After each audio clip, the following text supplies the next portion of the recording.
জাকির হোসেন আপনি লিখেছেন, দোকানে যে একা মুরগি জবাই করে সেটা কতটুকু সঠিক? কোনো অসুবিধা নেই।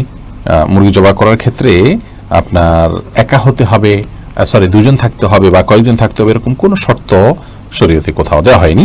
একা যদি কেউ মুরগি জবাই করতে পারেন তো সেটা একান্তই তার ব্যাপার, কোনো অসুবিধা নেই।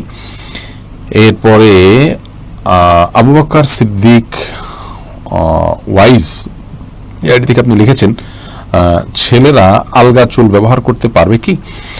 দেখুন, ছেলেরা যদি আলগা চুল ব্যবহার করে তাহলে সেক্ষেত্রে, ছেলেদের কথা না, ছেলে মেয়ে যেই হোক, আলগা চুল যদি কেউ ব্যবহার করে তাহলে সেটি শরিয়ার দৃষ্টিকোণ থেকে নাজায়েজ একটি কাজ। বিশেষ করে টাক ঢাকার জন্য বা নিজের চুলকে বড় করে দেখাবার জন্য এক ধরনের প্রতারণা, এক ধরনের অনৈতিকতা। মুসলিম এ ধরনের অনৈতিক কাজ আচরণ করতে পারে না। ইসলাম মানুষকে অনেক সুন্দর, অনেক আপনার মহৎ এবং অনেক উন্নত গুণ এবং চরিত্রের অধিকার হিসাবে দেখতে চায়।